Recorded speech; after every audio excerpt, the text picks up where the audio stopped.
नमस्कार मित्रांनो, पूजाच रेसिपीज मध्ये तुमचं सर्वांचंच अगदी मनापासून स्वागत आहे। आज आपण आवळ्याची एक रेसिपी बनवणार आहोत, ती म्हणजे आवळ्याचा छुंदा। तर त्यासाठी इथे मी पाव किलो इतके आवळे स्वच्छ धुवून घेतलेले आहेत। हे बघा, आता आपण हे कपड्याने एकदम कोरडे करून घेणार आहोत आणि त्यानंतर किसून घेणार आहोत।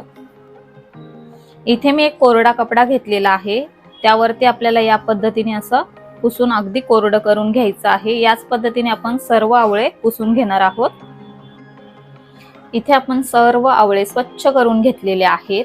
आता आपण हे किसून घेणार आहोत। तर एवढी बारीक किसणीने मी हे किसून घेणार आहे। ही सगळ्यात बारीक आहे, ही 2 नंबर आणि ही 3 नंबर। तर ही जी मध्यमवाली किसणी आहे त्या किसणीनेच आता आपण हे किसून घेऊया। खूप जास्त बारीक बरोबर नाही वाटत, म्हणून मी या पद्धतीने थोडंसं जाडसर हे किसून घेते। हे बघा, याच पद्धतीने आपण आता सर्व आवळे किसून घेणार आहोत।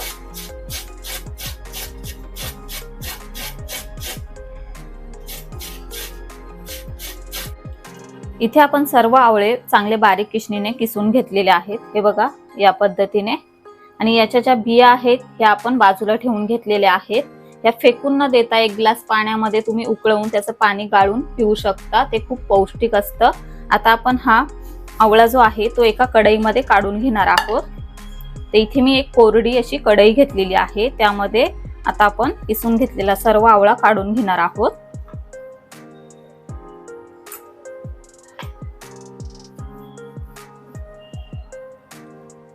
हे बघा, यामध्येच आता आपल्याला 150 ग्रॅम इतका गूळ काढून घ्यायचा आहे। पाव किलो इतक्या आवळ्यांसाठी 150 ग्रॅम इतका गूळ पुरेसा आहे। हे बघा, आता आपण हे हाताने चांगलं एकजीव करून घेऊया आणि यानंतर आपण गॅसवरती कढई ठेवून घेणार आहोत। हे बघा, चांगलं हे मिश्रण आपण एकजीव करून घेतलेलं आहे। आता आपण हे गॅसवर ठेवून घेणार आहोत। गॅस इथे आपण चालू करून घेतलेला आहे। गॅस आपल्याला अगदी बारीक करून घ्यायचा आहे आणि यावरती झाकण ठेवून 2 मिनिटांसाठी चांगली वाफ काढून घ्यायची आहे। 2 मिनिट झालेले आहेत। आता आपण झाकण उघडूया। हे बघा, पाणी सुटायला सुरुवात झालेली आहे। चांगलं मिक्स करून घेऊया।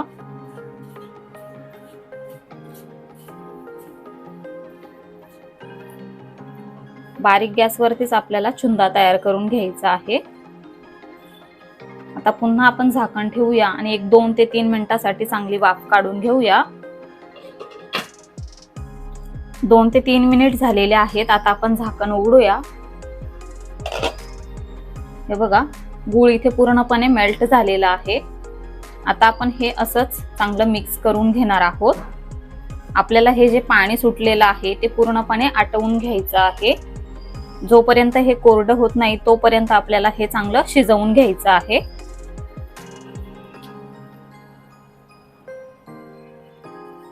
यामध्ये आता आपण चवीनुसार मीठ काढून घेऊया।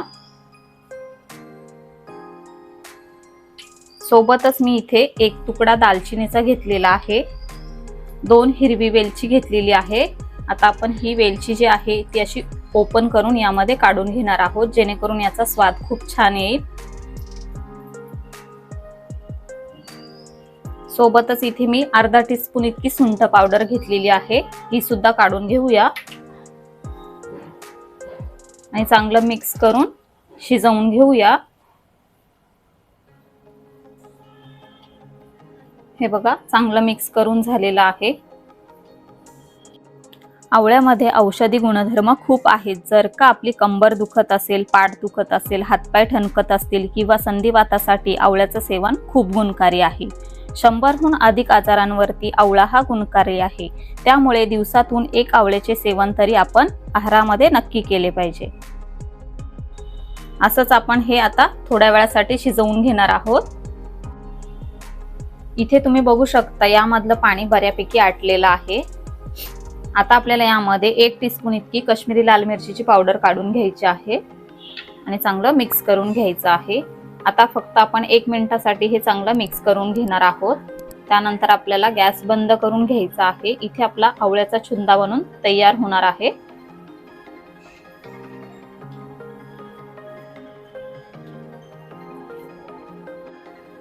सर्व जिन्नस चांगले एकजीव करून झालेले आहेत। आता बघू शकता इथे आपला आवळ्याचा चुंदा बनून तयार झालेला आहे। गॅस बंद करून घेऊया आणि हा पूर्णपणे थंड करून घेऊया। इथे मी एक काचेची कोरडी बरणी घेतलेली आहे, जी स्वच्छ घासून उन्हामध्ये सुकवून घेतलेली आहे। आता आपण हा सर्व चुंदा जो आहे तो बरणीमध्ये भरून घेणार आहोत।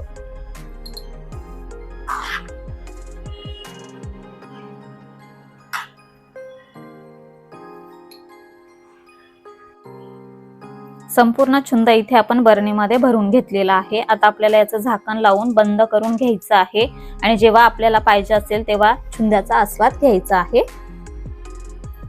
बघा,